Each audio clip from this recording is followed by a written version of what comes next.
Bismillah. Assalamualaikum warahmatullahi wabarakatuh.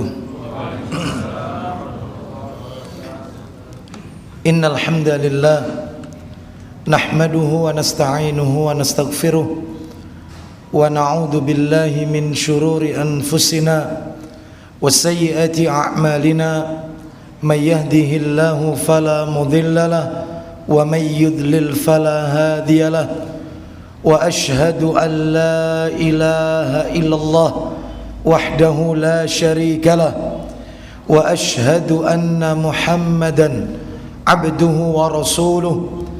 Ya ayyuhalladzina amanu taqullaha haqqa tuqatih wa la tamutunna illa wa antum muslimun. Amma ba'du, fa inna asdaqal hadisi kitabullah wa khairal hadi hadi Muhammadin sallallahu alaihi wasallam wa syarral umuri muhdatsatuha wa kullu muhdatsatin bid'ah wa kullu bid'atin dhalalah wa kullu dhalalatin finnar. Ikhwan wa akhawati fillah, kaum muslimin dan muslimat, jamaah salat maghrib Masjid As-Siddiq yang semoga dimuliakan oleh Allah tabaraka wa ta'ala. Tidak ada kata yang patut kita ucapkan pada malam hari ini melainkan rasa syukur kita kepada Allah subhanahu wa ta'ala atas segala karunia nikmat-nikmatnya yang tentunya kita tidak akan pernah bisa, kita tidak akan pernah mampu menghitung-hitung nikmat tersebut. Sebagaimana Allah subhanahu wa ta'ala menegaskan di dalam firman-Nya di surat yang ke-14, surat Ibrahim, di ayat yang ke-34, Allah subhanahu wa ta'ala berfirman, wa in ta'uddu ni'matallahi la tuhsuha. Dan jika kalian menghitung-hitung nikmat Allah, tentu kalian tidak akan pernah bisa menghinggakannya, tidak akan pernah mampu untuk menghitung-hitungnya. Mulai kita bangun dari tidur sampai kita tidur kembali, bahkan tidur itu sendiri merupakan bagian daripada nikmat Allah yang wajib untuk kita syukuri. Semoga kita tercatat di sisi Allah orang-orang yang pandai bersyukur kepada Allah subhanahu wa ta'ala. Sebab menjadi tabiat manusia bahwasannya manusia ini terkadang lupa, manusia ini terkadang lalai, manusia ini terkadang tidak menghargai adanya sebuah nikmat yang Allah berikan kepada dirinya. Manusia baru sadar bahwasannya selama ini dia berada di atas nikmat Allah apabila nikmat itu sudah mulai diambil oleh Allah subhanahu wa ta'ala. Barulah dia sadar bahwasanya selama ini dia berada di atas nikmat. Manusia itu baru sadar nikmatnya sehat ketika sakit. Manusia itu baru sadar nikmatnya memiliki kelebihan harta ketika dia jatuh miskin. Makanya Nabi SAW dalam sebuah riwayat yang sahih, Nabi mengingatkan kepada kita, ikhtanim khamsan qabla khamsin, yaitu jagalah 5 perkara dan sebelum datang yang 5. Naam, jaga 5 hal sebelum datang yang 5 perkara berikutnya. Yang pertama kata Nabi SAW, sehatmu sebelum sakitmu, mudamu sebelum tuamu, kayamu sebelum miskinmu, lapangmu sebelum sempitmu, dan hidupmu sebelum matimu. Ini menunjukkan kepada kita semua yang Nabi sebutkan tersebut, sehat, muda, kaya, lapang, diberikan kesempatan oleh Allah, waktu yang lapang, dan diberikan oleh Allah yaitu hidup. Maka ini semua nikmat yang wajib untuk kita syukuri. Semoga Allah senantiasa mencatat kita hamba-hamba yang pandai bersyukur kepada Allah subhanahu wa ta'ala. Ikhwan dan akhwat kaum muslimin dan muslimah rahimani wa rahimakumullah, malam hari ini kita lanjutkan pembahasan kita. Kita masih yaitu berbicara kitab yang ditulis oleh Imam An-Nawawi rahimahullah, yaitu kitab Arba'in An-Nawawi, kita masuk pada hadis yang ke-18. Hadis yang ke-18. Hadis ini berbicara tentang bertakwa kepada Allah, mengiringi perbuatan-perbuatan jelek dengan kebaikan-kebaikan, dan berbicara tentang akhlak yang mulia. Bagaimana hadis ini? Kami baca hadis ini, nanti mungkin ini bisa dibagi, yaitu kopi materi ini. Mohon maaf, ini kami kopi 100 eksemplar. Nanti mudah-mudahan bisa mencukupi, jika tidak nanti bisa diperbanyak. Kami bacakan terlebih dahulu hadis ini, yaitu Arba'in An-Nawawi, hadis yang ke-18. An Abi Dzarrin Jundub bin Junadata wa Abi Abdurrahman Muadz bin Jabal radhiyallahu anhuma an Rasulillah sallallahu alaihi wasallam qala. Dari sahabat Abu Dzar, Jundub bin Junadah, dan Abu Abdurrahman Muadz bin Jabal radhiyallahu anhuma, semoga Allah meridhai keduanya, dari Rasulullah sallallahu alaihi wasallam, beliau bersabda. Di dalam hadis ini ada dua orang sahabat Nabi yang meriwayatkan. Yang pertama adalah Abu Dzar Al-Ghifari radhiyallahu an, dan yang kedua adalah sahabat Muadz bin Jabal radhiyallahu an. Siapa beliau ini? Sebelum kami melanjutkan isi daripada sabda Nabi ini, yang pertama adalah sahabat Abu Dzar Al-Ghifari radhiyallahu an. Secara singkat kami nukil dari kitab Siyar A'lam An-Nubala yang ditulis oleh Imam Adz-Dzahabi rahimahullah.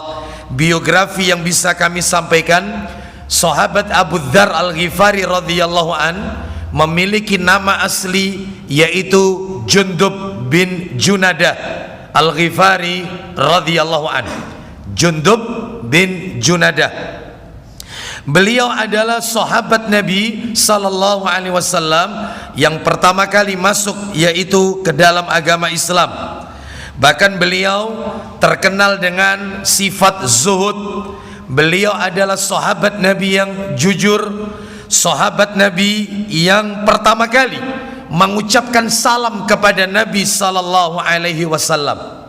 Nah, beliau adalah sahabat Nabi yaitu yang terkenal dengan semangatnya untuk berdakwah atau mengatakan kebenaran. Beliau tidak takut dengan celaan orang, bahkan sekalipun itu yaitu merugikan diri beliau sendiri. Ini adalah sahabat yaitu Jundub bin Junadah Abu Dzar Al-Ghifari radhiyallahu an. Beliau wafat pada tahun 32 Hijriah. Beliau wafat di Rabadah, dan jenazahnya disolati oleh sahabat Abdullah bin Mas'ud radhiyallahu an. Semoga Allah melapangkan jannahnya untuk beliau. Ini Abu Dzar Al-Ghifari Jundub bin Junadah radhiyallahu an. Yang kedua, ringkas saja ya. Yang kedua adalah sahabat Muadz bin Jabal radhiyallahu an. Siapa beliau ini? Nah, sebagaimana kata pepatah, tak kenal maka tak sayang. Maka sengaja ini kami sampaikan di awal agar kita mengetahui yaitu sekilas biografi sahabat-sahabat Nabi sallallahu alaihi wasallam. Sahabat Muadz bin Jabal radhiyallahu an, beliau adalah sahabat yang masuk Islam ketika usianya 20 tahun, dan beliau wafat usia 33 tahun. Masuk Islam usia 28 tahun dan wafat pada usia 33 tahun. Ya, berarti berapa lama beliau mempelajari Islam ini? Ya, kurang lebih antara 4 atau 5 tahun, berkisar antara itu. Namun mari kita lihat, sahabat Muadz bin Jabal radhiyallahu an adalah salah seorang sahabat Nabi yang direkomendasikan oleh Rasulullah sallallahu alaihi wasallam untuk diambil ilmu Al-Qur'annya. Masya Allah. Dari 4 orang sahabat Nabi yang Nabi referensikan agar para sahabat yang lain mengambil ilmu Al-Qur'annya, maka sahabat Muadz bin Jabal radhiyallahu an masuk salah satunya. Di antara 4 orang sahabat Nabi tersebut, yang Nabi referensikan agar sahabat-sahabat yang lain mengambil ilmu Al-Quran. Nah, dari 4 orang sahabat ini, diantaranya beliau adalah, yang pertama adalah Abdullah bin Mas'ud radhiyallahu an. Ini sahabat senior yang diakui oleh Nabi sallallahu alaihi wasallam tentang ilmu Al-Qur'annya.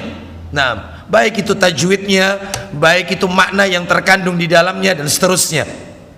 Sahabat Abdullah bin Mas'ud, bahkan ikhwan dan akhwat rahimani wa rahimakumullah, sahabat Abdullah bin Mas'ud radhiyallahu an belajar langsung kepada Rasulullah sallallahu alaihi wasallam tentang isi Al-Qur'an, maknanya dan bagaimana cara menerapkannya. 70 surat langsung dari Nabi sallallahu alaihi wasallam.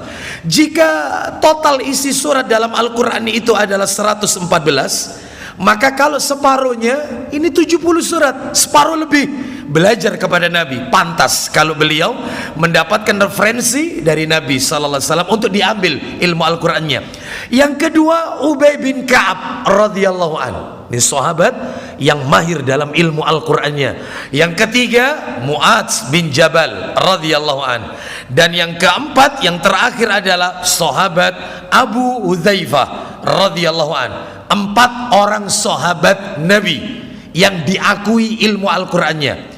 Bahkan di dalam hadis riwayat Ibnu Majah, Nabi sallallahu alaihi wasallam ketika menjelaskan karakteristik para sahabat-sahabatnya, itu panjang sekali hadisnya.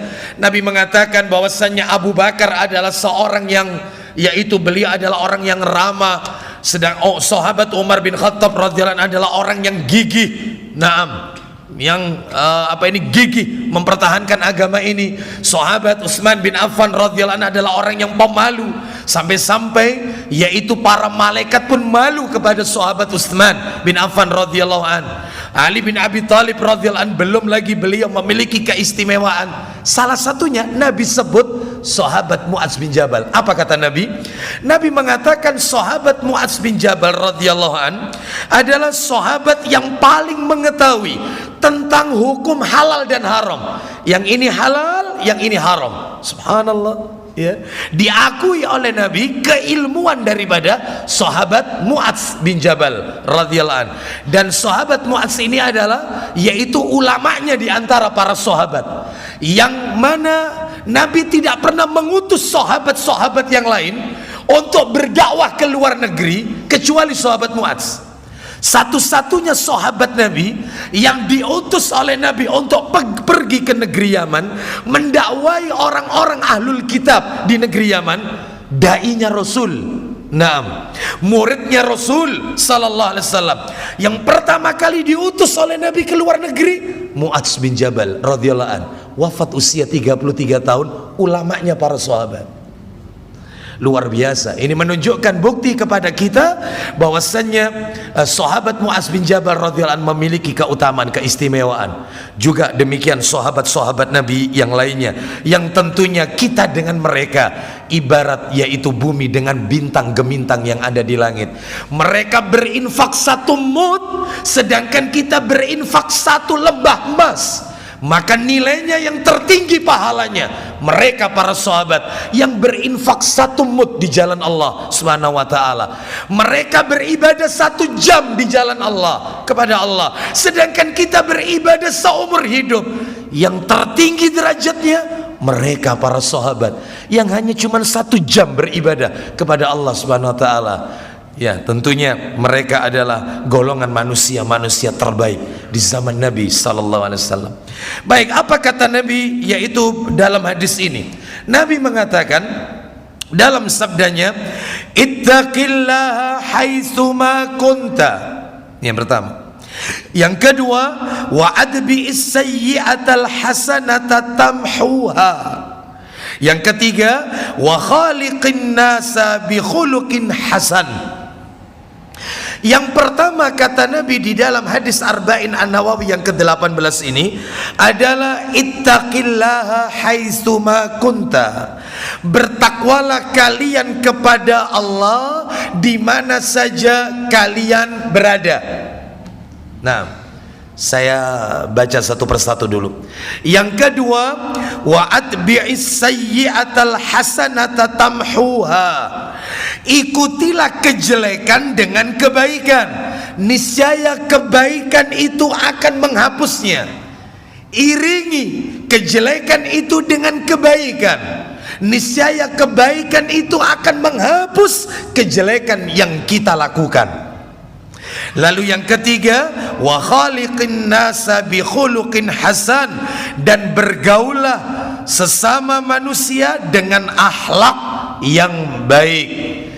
Ikhwan dan akhwat rahimani wa rahimakumullah, di dalam hadis ini Nabi menasihatkan kepada kita ada 3. Yang pertama, disuruhnya kita bertakwa kepada Allah di mana saja kita berada. Yang kedua, diperintahkannya kita untuk mengiringi perbuatan jelek dengan kebaikan-kebaikan, karena kebaikan itu bisa menutupi, menghapus daripada kejelekan yang kita lakukan. Dan yang ketiga, diperintahkannya kita untuk bergaul dengan sesama manusia dengan akhlak yang baik. Taib. Sekarang kita bahas yang pertama saja, yaitu ittaqillaha haitsu ma kunta. Bertakwalah kepada Allah di mana saja kalian berada. Yang namanya bertakwa tidak harus di masjid, ya akhi. Tidak. Yang namanya bertakwa tidak harus di majelis ilmu, tetapi dimanapun kita berada, kita diperintahkan oleh Allah dan Rasulnya untuk bertakwa. Mari kita lihat. Ternyata wasiat takwa ini adalah wasiat yang Allah berikan kepada seluruh para nabi. Allah yang memerintahkan agar seluruh, yaitu para nabi dan orang-orang sebelum kita juga diperintahkan untuk bertakwa kepada Allah Subhanahu wa taala. Mana dalilnya? Dalilnya Allah sebutkan di dalam Al-Qur'an, yaitu tepatnya di surat An-Nisa ayat yang ke-131. Allah katakan dalam salah satu penggalan ayatnya, An-Nisa 131, walaqad wasaynal ladzina utul kitaba min qablikum wa iyyakum anittaqullah. Kata Allah Subhanahu wa taala, dan sungguh kami telah memerintahkan kepada orang-orang yang diberi Alkitab sebelum kamu dan juga kepada kamu agar bertakwa kepada Allah Subhanahu wa taala. Berarti umat-umat sebelum kita, bahkan Nabi beserta seluruh umatnya diperingatkan oleh Allah, diperintahkan untuk bertakwa kepada Allah Subhanahu wa taala. Ikhwan dan akhwat rahimani wa rahimakumullah, di dalam Al-Quran Allah juga memerintahkan Nabi kita untuk bertakwa. Mana dalilnya? Allah sebutkan dalam surat Al-Ahzab, surat yang ke-33, ayat yang pertama. Allah katakan di dalam Al-Ahzab ayat yang pertama, ya ayyuhan nabi ittaqillah, hai nabi bertakwalah kepada Allah. Nabi saja disuruh bertakwa, apalagi kita yang bukan nabi, ya. Nabi disuruh bertakwa, apalagi kita yang bukan nabi. Lalu yang dimaksud nabi di sini siapa? Tidak lain dan tidak bukan adalah Nabi kita Muhammad sallallahu alaihi wasallam. Mengapa bisa dipastikan yaitu nabi yang dimaksud dalam ayat ini, Al-Ahzab ayat yang pertama ini adalah Nabi Muhammad sallallahu alaihi wasallam? Karena ternyata di dalam Al-Quran Allah Subhanahu wa ta'ala tidak pernah memanggil nama Nabi kita dengan namanya.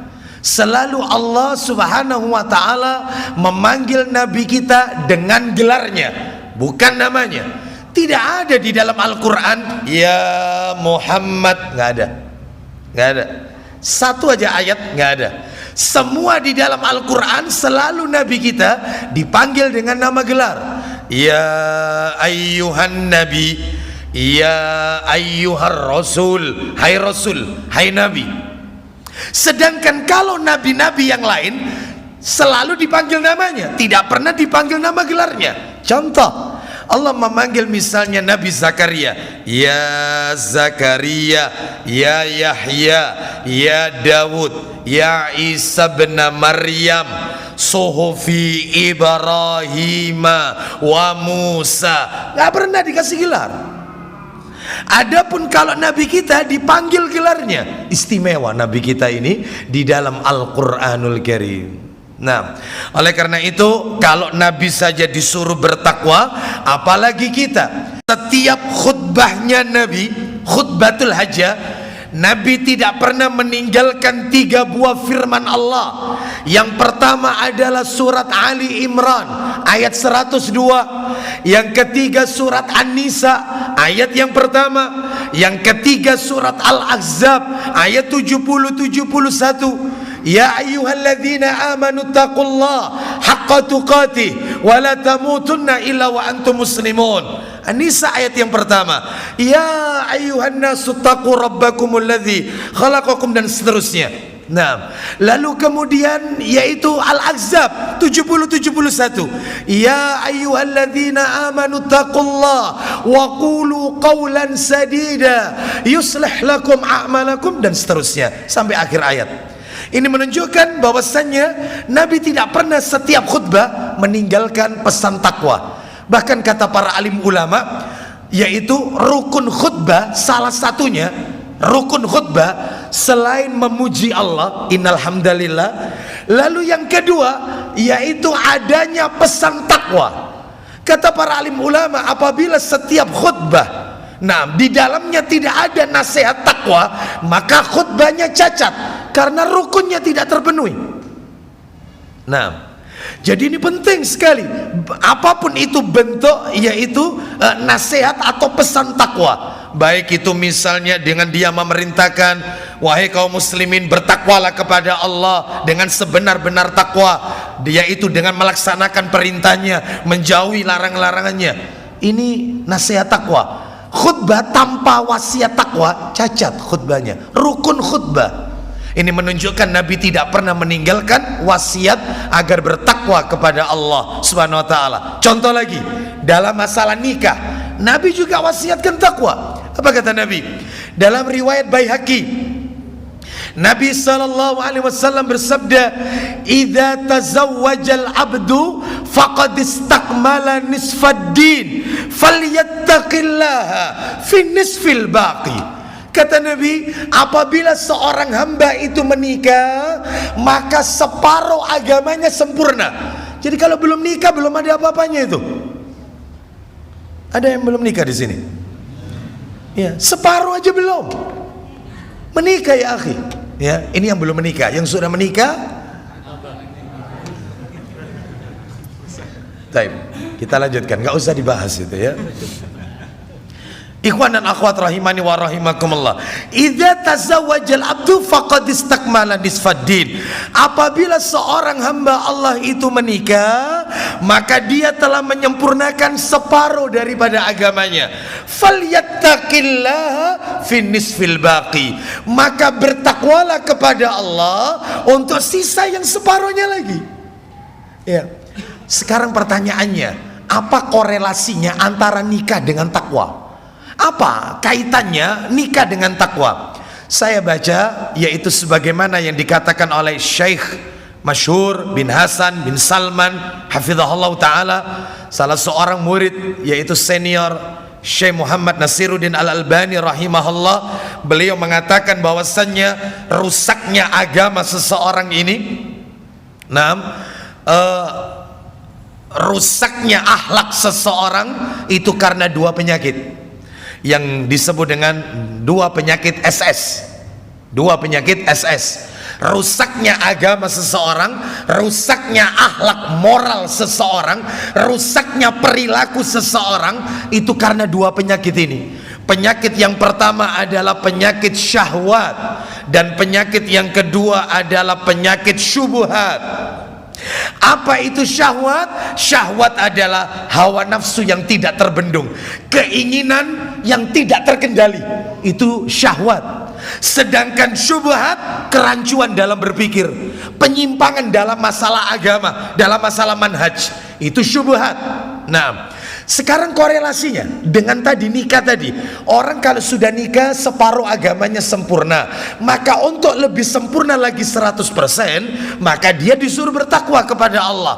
Apa kaitannya? ternyata orang itu kalau menikah, maka pintu keburukan yang dari syahwat telah tertutupi. Kenapa? Karena dia ada tempat untuk dia salurkan di tempat yang halal, istrinya sendiri. Pintu syahwat tertutup separuh, berarti kata Nabi, orang menikah. Maka untuk sisa yang separuhnya lagi masih terbuka. Pintu apa? Pintu syubhat, pintu kerancuan dalam berpikir. Maka kuncinya takwa kepada Allah Subhanahu wa ta'ala. Makanya orang itu kalau sudah menikah, lalu ngaji, taklim, belajar ilmu agama, bertakwa kepada Allah suami istri tersebut, maka sempurna sudah 100% agamanya. Nah, tetapi jika dia menikah namun dia tidak pernah mengaji, menuntut ilmu, maka belum sempurna agamanya. Oleh karena itu ini menunjukkan Nabi dalam masalah menikah saja, yaitu pernikahan, yaitu Nabi menyuruh untuk bertakwa kepada Allah Subhanahu wa taala. Kita lihat yang lain. Bukti bahwasanya kita ini disuruh bertakwa di mana saja kita berada, tidak harus di masjid.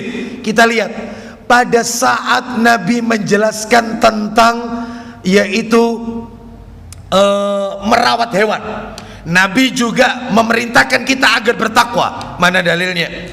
Misalnya ini, kita bisa lihat misalnya di dalam hadis riwayat Abu Dawud, hadis yang ke-2549. Nah, yaitu disebutkan bahwasannya pada suatu hari Nabi sallallahu alaihi wasallam pernah melihat seekor onta milik seorang Ansor yang sedang bercucuran air matanya. Jadi onta ini menangis. Onta ini menangis. Lalu kemudian Nabi mengusap telinganya. Jadi telinga onta itu diusap oleh Nabi hingga onta tersebut diam. Kemudian Nabi sallallahu alaihi wasallam bersabda, "Afala tattaqillaha fi hadhil bahimati allati mallakaka Allahu iyyaha fa innahu syaka ilayya annaka tuji'uhu wa tud'ibuhu." Kata Nabi sallallahu alaihi wasallam, tidakkah kalian bertakwa kepada Allah? Kenapa kalian tidak bertakwa kepada Allah? Lihat. Jadi ketika melihat onta ini bercucuran air matanya, diusap telinganya oleh Nabi sampai diam. Lalu Nabi berkata kepada pemilik onta ini, kenapa kalian tidak bertakwa? Tidakkah kalian bertakwa kepada Allah? Kenapa? Bahwasannya yaitu Allah telah memberikan kepadamu, yaitu sesuatu ya dari onta ini. Sesungguhnya onta ini mengadu kepadaku bahwa engkau membuatnya lapar dan lelah. Kata Nabi SAW, onta ini mengadu kepadaku, engkau telah membuat onta ini lapar dan lelah, sampai dia menangis. Hendaknya engkau bertakwa kepada Allah. Coba dalam masalah merawat hewan saja Nabi memerintahkan agar bertakwa kepada Allah Subhanahu wa taala. Berarti yang namanya takwa tidak harus di masjid. Ya. Kita bisa lihat lagi dalam beberapa kesempatan yang lain. Nabi sallallahu alaihi wasallam ketika Hajjatul Wada, haji perpisahan. Nah, haji yang terakhir. Memang Nabi sallallahu alaihi wasallam seumur hidup haji cuma sekali, umrohnya 4 kali. Jadi Nabi seumur hidup itu umroh 4 kali, hajinya sekali. Dan 4 umroh ini semuanya di bulan Zulqa'dah. 4 umrah ini semuanya ada di bulan Zulqa'dah. Jadi salah besar kalau ada pemahaman di bulan Rajab ini mereka mengistilahkan dengan Rajabiyah, yaitu merame-ramekan bulan Rajab ini dengan mendatangi makam Nabi sallallahu alaihi wasallam, karena mereka berkeyakinan umrah di bulan Rajab lebih utama daripada di bulan-bulan yang lain. Salah besar. Kenapa? Karena ternyata Nabi umrah yaitu 4 kali umrahnya selama hidup beliau, yaitu semuanya di bulan Zulqa'dah. Bahkan kalau dilihat nilai pahalanya, Nabi pernah mengatakan, yaitu ketika ditanya oleh salah seorang sahabat, amalan apa yang senilai dengan haji bersamamu wahai Rasulullah? Amalan apa yang nilainya sama dengan haji bersamamu? Kata Nabi, umrah fi Ramadan, umrah di bulan Ramadan. Itu pahalanya sama dengan haji bersama Rasul sallallahu alaihi wasallam. Jadi bukan bulan Rajab, ya. Ini riwayatnya nggak jelas, ya. Ini riwayat Facebook, ya. Hadis riwayat WA. Ini ya, hadis riwayat Facebook. Hati-hati, sekarang banyak bermunculan hadis riwayat Facebook, hadis riwayat WA, bukan hadis riwayat Imam Ahmad atau Bukhari atau Muslim atau yang lain, tetapi hadis riwayat Facebook. Ya, hadis-hadis palsu. Kita lanjutkan dalam kesempatan yang lain, yaitu ketika haji wada. Kami teruskan yang tadi. Nabi sallallahu alaihi wasallam beliau berkhutbah, yaitu di Arafah. Apa kata Nabi? Lihat khutbah Nabi. Beliau mengatakan, yaitu dalam khutbahnya, fattaqullaha fin nisa fa innakum akhadtumuhunna bi amanillah. Kata Nabi sallallahu alaihi wasallam, ya, yaitu dan takutlah kalian kepada Allah, bertakwalah kalian kepada Allah tentang urusan wanita. Fattaqullaha fin nisa, bertakwalah kalian kepada Allah dalam urusan wanita. Nah, kenapa? Ya, fa innakum akhadtumuhunna bi amanillah, karena kalian telah mengikat mereka dengan amanah Allah. Wastahlaltum furujahunna bi kalimatillah. Bahkan kata Nabi, kalian halalkan farji, kemaluan mereka, dengan kalimat Allah yang semula haram, maka menjadi halal dengan kalimat Allah Subhanahu wa taala. Maka bertakwalah kalian kepada Allah dalam mendidik wanita. Dan Bapak Ibu sekalian, perlu diperhatikan khutbahnya Nabi ketika haji wada itu, kalau kita prosentase dari awal sampai akhir, itu strong point, penitik beratannya itu kepada sikap suami kepada istrinya. Iya, antum kalau baca riwayat Bukhari atau Muslim, yaitu ketika haji wadanya Nabi khutbah wukuf pada saat di Arafah, di salah satu tempat namanya Namirah, beliau berkhutbah. Isi khutbahnya, prosentase terbesar nasihat Nabi untuk para suami kepada istrinya. Salah satunya ini yang kami baca. Bertakwalah kepada Allah dalam, yaitu ketika kalian mendidik atau menasehati, yaitu wanita. Oleh karena itu, ini menunjukkan pentingnya takwa ini juga di dalam rumah tangga. Ikhwan dan akhwat rahimani wa rahimakumullah, bahkan di dalam Al-Quranul Karim, insya Allah banyak yang hafal ini, Al-Baqarah ayat 197, bagaimana? Wa tazawwadu fa inna ghairaz zadid taqwa, maka berbekalah kalian, karena sebaik-baik bekal adalah bekal takwa. Ya, sebaik-baik bekal adalah bekal takwa kepada Allah Subhanahu wa ta'ala. Lalu kemudian bahkan di dalam Al-Quran, di dalam ayat yang lain, Allah sebutkan surat Al-A'raf, surat yang ke-7 ayat yang ke-26. Apa kata Allah? Allah mengatakan, ya bani adama qad anzalna alaikum libasan yuwari sawatikum warisha wa libasut taqwa dzalika khair. Apa kata Allah Subhanahu wa taala? Hai anak Adam, sesungguhnya kami telah menurunkan kepadamu pakaian untuk menutupi auratmu, dan pakaian indah untuk perhiasan, dan pakaian takwa itulah yang paling baik. Pakaian takwa itu bukan baju takwa, bukan, ya. Dan pakaian takwa kata Allah itulah yang terbaik. Apa maksudnya, dimaksud dengan pakaian takwa? Kami nukil dari tafsir At-Tabari di juz yang ke-8 halaman 111, yang dimaksud dengan libasut takwa, pakaian takwa adalah yaitu jiwa yang bertakwa kepada Allah, berhenti dari perbuatan dosa, dan berusaha semaksimal mungkin menjalankan perintah Allah Subhanahu wa taala. Sebaik-baik pakaian takwa, ninggalkan dosa, melaksanakan perintah-perintahnya. Itu yang dimaksud dengan takwa. Ini menunjukkan bahwasanya pentingnya kita bertakwa kepada Allah Subhanahu wa taala. Lalu takwa itu sendiri apa? Saya akan bagikan kopi materinya. Takwa itu apa? Ayo ini dibagikan. Mudah-mudahan cukup ini ya. Ini akhwat ya. Yang ini ikhwan ya. Silakan agak cepat sedikit baginya. Yang itu akhwat itu, ya. Langsung ke belakang, ya. Dibagi dua sama yang belakang sana biar cukup. Ambil separuh, ya. Belakang sana, ambil. Ada yang maju ya, yang belakang buat sini. Mas David maju, Mas David. Ambil sebagian ini. Ambil sebagian ini. Ya, belakang. Untuk akhwat mungkin kelebihan itu tarik ke depan kalau lebih.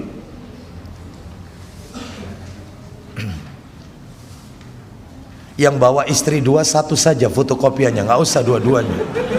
1 bisa gantian nanti ya. Sudah ya? Baik. Banyak yang belum nerima ya. Ya baik, nanti bisa di copy, diperbanyak ya. Bisa diperbanyak. Yang sebelah sana belum nerima ya? Belum. Nggak ada sisa. Baik. Oh di atas. Oh naik ke atas. Baik. Kita lihat yang lain gabung dulu ya dengan teman sebelahnya. Bapak Ibu lihat di situ hadisnya sudah kami tulis, yaitu tentang hadis Arba'in An-Nawawi yang ke-18. Di dalam hadis itu pelajaran yang bisa kita ambil ada 3. Nomor 1, 2, dan 3. Dilihat di kopi materinya. Nomor 1, perintah bertakwa kepada Allah dimanapun kita berada. Itu bahasanya ada 3 yang akan kami sampaikan tentang takwa ini. Yang pertama, makna hakikat takwa. Apa hakikatnya takwa? Takwa adalah apa itu? Yang kedua, hadiah bagi yang bertakwa. Yang ketiga, ciri-ciri orang yang bertakwa. Itu akan kita bahas. Yang kedua, di dalam hadis ini menjelaskan tentang mengiringi kesalahan dengan perbuatan baik. Meliputi 3 hal juga yang akan kita sampaikan. Kayaknya nggak cukup nanti waktunya ini. Yang pertama, makna dari perbuatan baik yang mengiringi kesalahan. Maksudnya apa? Ya. Yang kedua, B, dosa-dosa kecil bisa dihapus dengan melakukan amal soleh disertai menjauhi dosa-dosa besar. Nah, yang C, dosa-dosa besar hanya bisa dihapuskan dengan taubat nasuha. Ini juga nanti kita akan sebutkan dosa-dosanya. Nah, lalu yang nomor 3, di dalam hadis ini Nabi memerintahkan kita perintah agar bergaul kepada sesama manusia dengan akhlak yang baik. Meliputi 2 hal yang akan kami sampaikan. Yang pertama, makna akhlak yang baik. Akhlakul karimah itu bagaimana? Akhlak yang baik.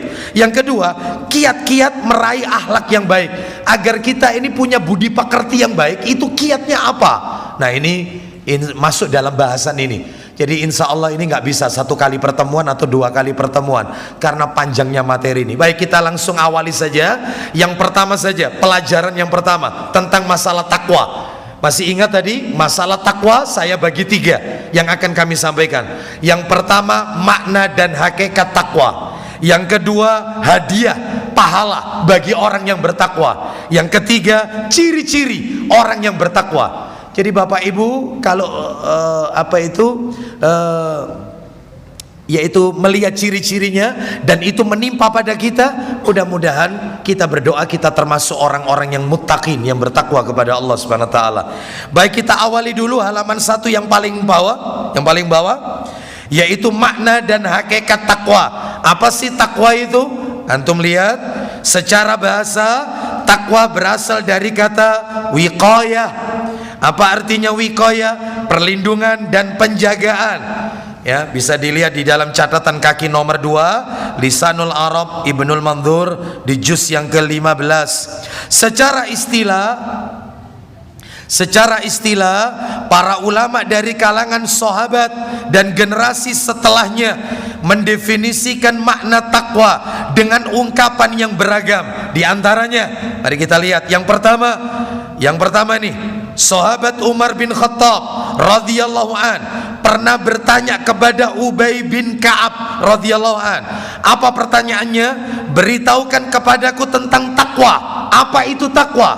Anda tahu jawabannya Ubay bin Ka'ab radhiyallahu an? Masih ingat ya? Ubay bin Ka'ab ini salah satu dari 4 orang sahabat Nabi yang direkomendasi oleh Nabi untuk belajar ilmu Al-Qur'annya. Umar tanya kepada sahabat Umar radhiyallahu an, tanya kepada Ubay bin Ka'ab radhiyallahu an, apa itu takwa? Sahabat Umar loh ini, sahabat senior. Apa itu takwa? Anda tahu jawabannya Ubay bin Ka'ab? Lihat di kopi materi. Ubay bin Ka'ab balik bertanya, pernahkah engkau berjalan di jalan yang berduri? Maka Umar bin Khattab menjawab, "Naam, ya, aku pernah berjalan di jalan yang berduri." Ubay bin Ka'ab radhiyallahu an belum menjawab, malah dia bertanya lagi. Apa pertanyaannya? "Lantas apa yang kau perbuat di tempat tersebut? Apa yang kau lakukan ketika berjalan di tempat yang penuh duri, onak dan duri itu? Apa yang kau lakukan?" Kata sahabat Umar bin Khattab radhiyallahu an, beliau menjawab, "Aku akan waspada dan berhati-hati. Jangan sampai kakiku terkena duri itu. Waspada dan berhati-hati." Katanya Ubay bin Ka'ab radhiyallahu an, itulah takwa. Anda lihat catatan kaki nomor 3, yaitu tafsir Al-Qurtubi di juz yang pertama halaman 180. Katanya Ubay bin Ka'ab, itulah takwa. Takwa maksudnya waspada, hati-hati. Dari apa? Dari duri. Apa maksudnya duri? Dosa, maksiat. Hati-hati, hati-hati, ya. Tidak meremehkan dosa, tidak. Nah, seperti itu. Inilah ciri orang yang bertakwa, berhati-hati dari perbuatan dosa dan maksiat. Nah, baik, ini yang pertama. Mari kita lihat yang kedua. Sahabat Ibnu Abbas radhiyallahu anhuma, apa kata beliau? Orang yang bertakwa adalah orang yang selalu waspada kepada Allah dari siksaannya ketika meninggalkan petunjuk. Di mana itu bisa kita dapatkan? Dalam kitab Jami'ul Ulum wal Hikam di juz yang pertama. Ya, itu kata sahabat Ibnu Abbas. Apa kata sahabat Ibnu Abbas radhiyallahu anhu? Selalu waspada dari apa? Selalu waspada dari siksaan azabnya Allah ketika meninggalkan petunjuk. Jadi kalau ada orang ketika dia menyimpang dari jalan yang lurus, lalu dia merasa ketakutan, maka ini ciri orang yang bertakwa. Jadi dia takut dengan azabnya Allah, takut dengan dosa, sekalipun itu dosa kecil. Seakan-akan dia berada di bawah gunung, yang gunung itu akan menimpa dirinya. Ketakutan ketika melakukan dosa. Itu ciri orang bertakwa. Itulah takwa, waspada dari dosa. Nah, nggak sembrono, ya. Gitu. Kita lihat yang ketiga, sahabat Ali bin Abi Thalib radhiyallahu an mengatakan, takwa adalah takut kepada zat yang maha mulia, beramal dengan Al-Quran, qanaah merasa cukup dengan yang sedikit, dan bersiap-siap untuk menyambut hari kiamat. Masya Allah. Nah, ini komplit ini, ya. Menurut Ali bin Abi Thalib radhiyallahu an, di mana itu keterangan itu dapat kita dapatkan? Anda lihat itu di dalam At-Taqwa oleh Salahuddin Al-Mardini halaman 16. Ali bin Abi Thalib radhiyallahu anhu mengatakan takwa itu apa saja? Satu, takut kepada zat yang maha mulia, takut kepada Allah. Yang kedua, beramal dengan Al-Quran, beramalnya sesuai petunjuk Allah dan Rasulnya. Yang ketiga, qanaah, merasa cukup. Nah, dengan yang sedikit cukup, walaupun itu sedikit, merasa cukup, ya. Jadi kalau ada orang yang tidak merasa puas, gak cukup, maka ini bukan orang yang bertakwa. Sudah punya mobil satu, pengen punya mobil dua, ya. Sudah punya perhiasan emas, yaitu pengen lagi perhiasan emas yang berikutnya. Nah, tidak akan cukup mulut manusia ini sampai dia ketemu dengan tanah. Punya istri satu, masih ingin? Kalau itu sunnah, ya. Kalau itu sunnah, baik, kita lanjutkan. Gak masuk dalam kategori ini, ya. Kalau itu sunnah, baik, kita lanjutkan. Dan bersiap-siap untuk menyambut hari kiamat. Bersiap-siap artinya memperbanyak bekal untuk menghadapi yang namanya hari kiamat. Nah, ini kata sahabat Ali bin Abi Thalib. Kita lanjut yang keempat, sahabat Ibnu Mas'ud radhiyallahu an mengatakan, takwa itu adalah hendaknya Allah itu ditaati, tidak dimaksiati. Ditaati, tidak dimaksiati, diingat, tidak dilupakan, disyukuri, tidak diingkari. Itu namanya takwa. Diingat, tidak dilupakan, ya. Ditaati, tidak dimaksiati, ya. Disyukuri semua pemberian Allah, tidak diingkari. Nah, ini betapa banyak orang-orang yang lalai dari mengingat Allah subhanahu wa ta'ala. Dia disibukkan dengan urusan-urusan duniawi. Contoh ini, contoh orang-orang yang lalai dari mengingat Allah. Misalnya nih, afwan ini, ana masukkan HP ini ke saku, nggak ana bawa pulang nggak ya. Ini ketika dia sholat nih, tahiyat, ya dia salam nih. Assalamualaikum warahmatullah, assalamualaikum warahmatullah. Terus bukan zikir ini, bukan berzikir, dia disibukkan dengan handphone. Ya, apalagi kalau handphonenya banyak ikut grup. Waduh, ya, ada grup reuni SD, ada grup reuni SMP, ada grup reuni SMA, ya, ada lagi grup mantan-mantan, ada. Ini jadi bunyi terus handphonenya, disibukkan dengan bukan dengan mengingat Allah, tetapi sesuatu perkara yang sia-sia. Lah ini bukan ciri orang bertakwa, bukan orang yang bertakwa yang seperti ini, ya. Yang terakhir, nah ini yang bagus, Talak bin Habib rahimahullah, apa kata beliau? Hakikat takwa adalah mengamalkan ketaatan kepada Allah di atas wahyu Allah karena mengharap pahala Allah dan ganjaran dari Allah, dan meninggalkan maksiat kepada Allah di atas wahyu Allah karena takut dari siksaan Allah. Kalau disimpulkan ini, yang terakhir ini, takwa adalah menjalankan perintah Allah dan menjauhi semua larangan-larangan Allah. Itulah takwa. Jadi kalau ada yang masih senang yang syubhat-syubhat, ya, maka ini bukan ciri orang yang bertakwa kepada Allah Subhanahu wa taala. Semoga Allah Subhanahu wa taala menjadikan kita orang-orang yang muttaqin, yang bertakwa kepada Allah. Baik, Bapak Ibu sekalian, coba antum lihat di situ, yang kedua, halaman 2 ya. Antum lihat, hadiah bagi orang yang bertakwa. Ada berapa di situ? Hadiah bagi orang yang bertakwa ada berapa? 19. Ada dalilnya di situ? Nggak ada kan? Masih kosong kan? Itu saya jadikan PR.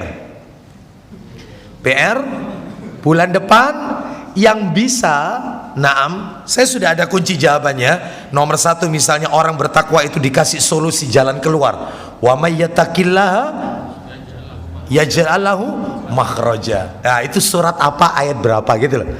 Itu ditulis ya. Saya sudah siapkan hadiah khusus bagi yang benar semua nanti jawabannya. Nah, umroh ya, kalau insya Allah ya, yang memberangkatkan takmir Masjid As-Siddiq insya Allah ya. Nah, ya, saya sudah siapkan hadiah khusus. Nanti silakan dijawab, itu PR. 19 hadiah bagi orang yang bertakwa itu, suratnya di mana, ayatnya di mana, ditulis, nanti kita akan gelar, yaitu pada kajian berikutnya. Lalu kemudian yang terakhir, halaman 3, ciri-ciri orang yang bertakwa, sudah kami beri dalil di situ. Di situ disebutkan kurang lebih ada 14 ciri-ciri orang yang bertakwa. Wallahu a'lam bishawab. Demikian mungkin apa yang bisa kami sampaikan.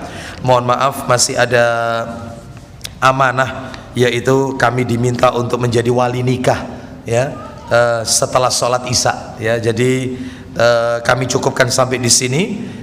Apabila ada yang mau bertanya, sekalian kita tuntaskan saja materi ini, nanti pertanyaannya dijadikan satu. Demikian kita akhiri dengan kafaratul majelis. Namun sebelum kita tutup dengan kafaratul majelis, ada informasi yang ingin kami sampaikan. Insya Allah tanggal 25 Mei hari Kamis, itu tanggal merah itu ya.